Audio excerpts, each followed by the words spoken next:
there's always paying. Yes!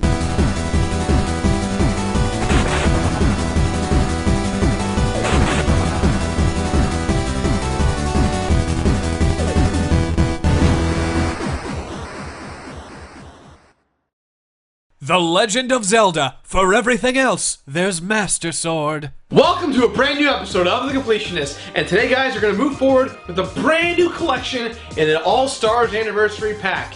Yes, you guessed it, the Legend of Zelda Collection Pack that has Zelda 1, Zelda 2, Ocarina of Time, and Majora's Mask. So we're going to go ahead and start with the first one. Wait, did you finish the Mario All-Stars pack? Seriously?!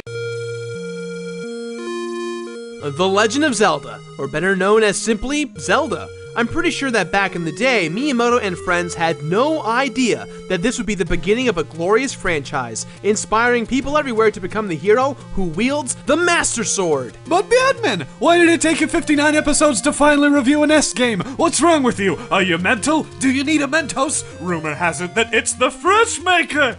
Greg, Mentos isn't a medicine or anything. It doesn't even affect your— Gerard is mental. He needs a Mentos to fulfill his life. Fresh goes better, Mentos freshness. Fresh goes better with Mentos fresh and full of life. Mentos, the NES maker.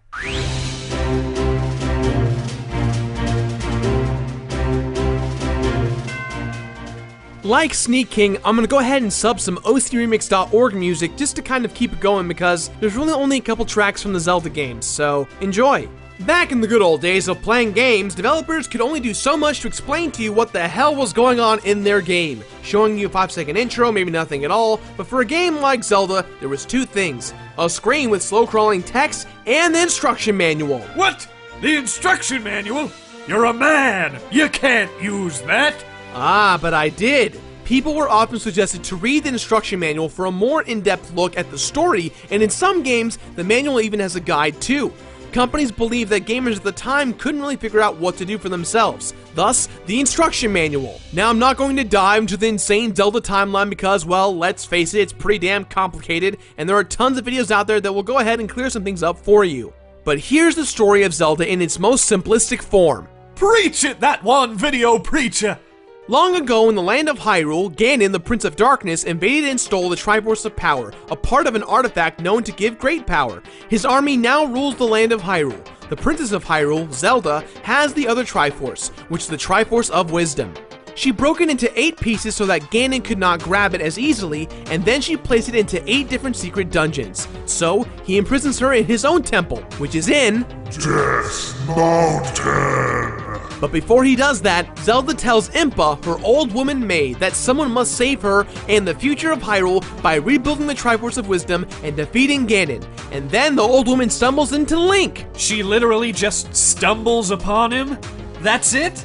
Yep, you can check Wikipedia if you want confirmation on that one, because everything on the internet is true. You do realize that anyone can edit anything on that site, right? Wait, really? Hold on one second. You mean to tell me that anyone can go on any Wikipedia page and change anything? Okay, well if that's the case, I want someone to change Jackie Chan's origin story on his page. That would be dope. Could be something about Mega Man X. Do that, internet. I want to see it. I want anything. It could be that he was sealed in a capsule. It could be that Dr. Light built Jackie Chan. I don't know. You decide. It'd be awesome. You're drunk with power, Gerard.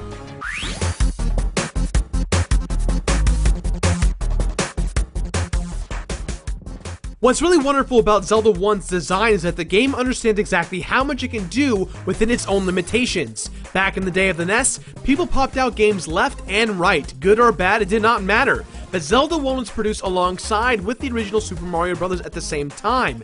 Miyamoto and friends created a lot of fun elements and looked at what they could put into the Mario column and the Zelda column.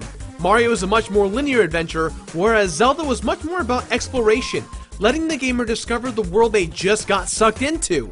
Now, before you all complain that the graphics suck, I say nay! Nay to you, sir! Shenane, Shaniqua Nene, don't leave here no mo. No. Because for its time, these graphics were all we had. But it's what sold us. The top-down perspective makes you feel in control of your entire journey. You can see all the enemies, the projectiles they throw. Some people have even argued that the waiting time from screen to screen can actually degrade the quality of the game. I, in fact, disagree. I think it provides just the right pace. In fact, if you do love this type of game and you own a PS3, you should go out and get a copy of a game called 3D Game Heroes, a game filled to the brim with wonderful nostalgia of Zelda, Mega Man, and other 8-bit classics. Look for that game on a different episode of The Completionist. For now, stick to the script there, buddy. It's great, that's all I'm saying, alright? I'm sure it is, but it ain't Zelda, so move on. In terms of music, yes, the Zelda theme is incredibly iconic. It plays throughout the entire game in the overworld, but there's really only 3 tracks of music throughout the entire game.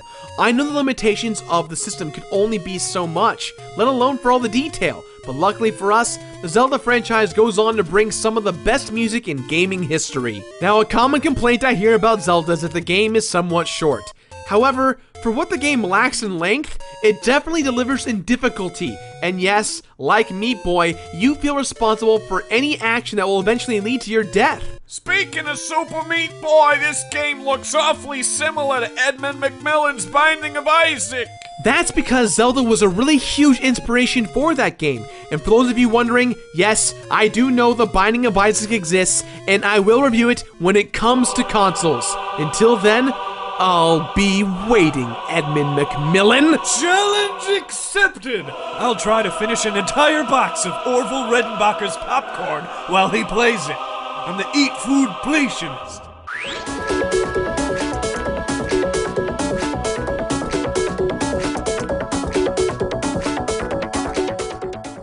At this point within the show, I'm sure all of you have seen my earlier review of The Legend of Zelda: A Link to the Past, which is my favorite Zelda of all time. A Link to the Past definitely takes a lot of its gameplay and open world feel from the original Zelda, and as you wander around the army-filled fields of Hyrule, you'll battle your way through the 8 dungeons all the way up to Death Mountain. to battle the Great Ganon. The 2-button control scheme is simple. You use the A button to attack with your sword, and the B button to use whatever item you have equipped. In each dungeon, you get 1 or 2 items that will help you on your quest. Items range from boomerangs to bow and arrows, a raft, a whistle, and even a ladder. Link is equipped with the shield as well, and throughout your quest, you can purchase an even bigger shield that can block a lot of enemy projectiles. An annoyance I had with Zelda is the rupees and bomb drop rates. There are moments where you'll need to buy a side quest item, a bigger shield, maybe some potions, the blue ring which reduces damage. These items do require a fair amount of rupees, and farming for them can be quite tedious. That is, unless, of course, you manipulate the system by gambling some money and then saving and quitting your game based on your progress. I discovered this method after I beat this game. Kind of bummed out about that one. And now you have a gambling problem. Now, drop rates for bombs suck because there are certain enemies you can only kill with bombs. They're not exactly an item you can go ahead and purchase more of. I mean, yes, you can go buy more of them, but you don't get very many per purchase until you upgrade your bomb bag, and that can actually be pretty costly. If I had to sum up Zelda in one word, I would say secrets. There are so many secrets that are not necessarily difficult to find, but they seem as if they weren't meant to be found. And when you find one, man, do you feel great. Although, because this game is a bit on the older side, there are maps online that literally map out the entire area of where all the secrets are. And you'll feel surprised when you sit back and say to yourself, why would you put this staircase here? expanding your life bar in this game is actually quite simple in comparison to the other Zelda titles. Generally in the other games, you have to collect 4 pieces of a heart in order to go up by 1. In this game, you just have to find 1 and it will expand. And some of the ones you find in caves kind of crack me up. Why would you pick a potion over a permanent heart piece? You can buy potions, you can't buy heart pieces. One of my favorite things in terms of Zelda's gameplay is that you have the freedom to visit anywhere you'd like.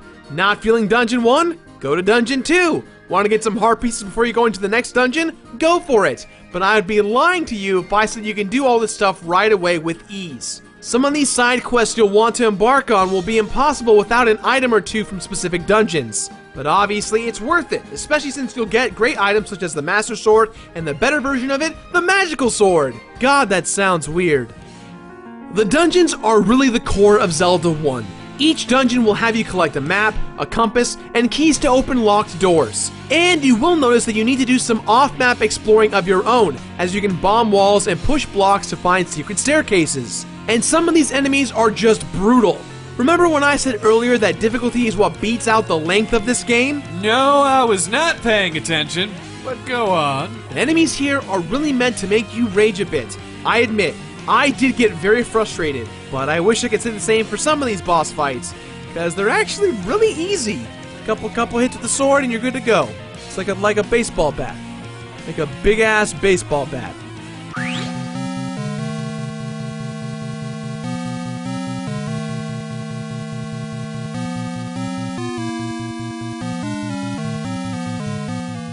For our final bout with Ganon, you'll have a hell of a time traveling your way through this dungeon. This is my absolute favorite part of the game because the game is challenging you to use any and all resources you've learned from playing it. Fighting certain enemies, pushing blocks, using items, all these great things you've encountered on your quest come full circle as you battle your way through the insane labyrinth of Ganon's dungeon.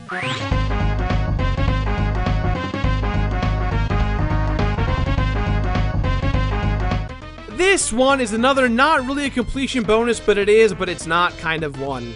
Yes, if you beat the game, you'll get the lovely ending and credits and all that jazz. When the game reloads, you'll see a little image of Link holding a sword next to him.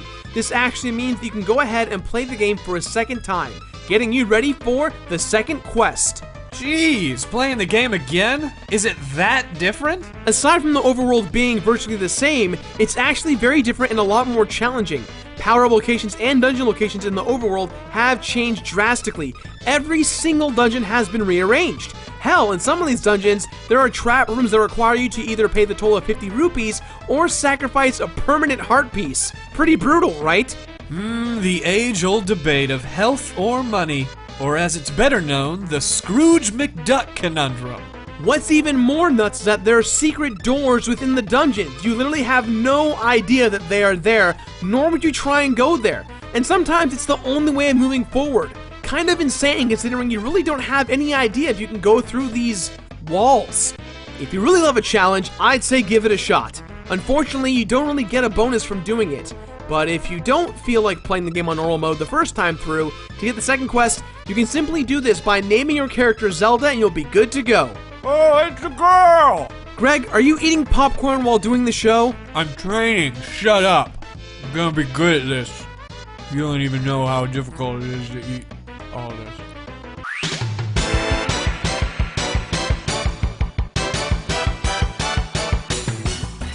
This game, upon first playthrough, is not that bad, providing you have an idea of what you're doing. I've played this game a lot as a kid, so a lot of it was just second nature. One of my biggest struggles in this game is that there are enemies called like-likes that will literally eat your shield.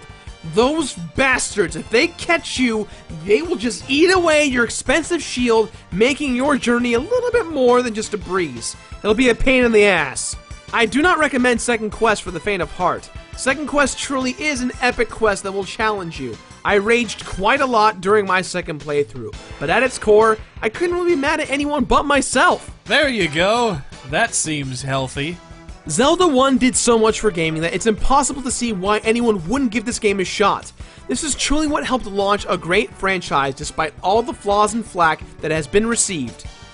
The Legend of Zelda, the very first Zelda, aka Zelda 1, aka this gold cartridge right here, is a fantastic game despite the limitations of the Nintendo Entertainment System. Yes, it was made around the same time as the original Mario Brothers, but it's still a fantastic game. And for what it lacks in length, it's definitely got that girth of difficulty. With that in mind, guys, this game gets my completionist rating up. Finish it, because screw Second Quest, it's not worth it, and let's be honest, it's not this game right here. It's not. This is a completely different Zelda game. Not even a Zelda game. Everyone hates this one. I like it. Finish it on Death Mountain. That is all the time we have for today, guys, so please, as always, leave your positive and negative comments in the box below. I know a lot of you guys are freaking out as to where our PAX video was, Yes, we did go to PAX. It was awesome. We met a crap ton of you guys there. Really blown away by the awesome support we've had from you guys. However, a little hiccup with our video. The audio, nowhere to be found on all the clips we had. And then when we got home from Boston, we started importing all the footage, and the card was corrupted. And all we have is this 1-minute take of us talking about the video with no audio. So, if you excuse us, let's go ahead and take a look at that 1-minute clip. You know, we'll dub something funny over it. I was just gonna say that. We're gonna dub something over it. We're gonna sweeten this. We're gonna make it the best. It's probably gonna suck. By the way, click last week's video and this video. Enjoy! Hey guys, welcome to our PAX East video where I ruined everything. Well, I didn't, the camera guy did. That's right, we're just making all this up on the That's fly. right, we're making it all up. And you all looking at me, I'll go at Greg. Greg is laughing for no reason, and it's great. And, you know, PAX East is great. It was awesome. We saw all you guys. It was cool. Look over at Greg. Greg looks at me still. Kind of weird, but, you know, Greg's my friend, so it's going to be all good. Right, Greg? What do you think? Yep, that's What do you right. think We about lost almost all the footage, and we didn't have any sound for any of the footage. I don't even have So any gum we in my just mouth. have to make it up all on the spot.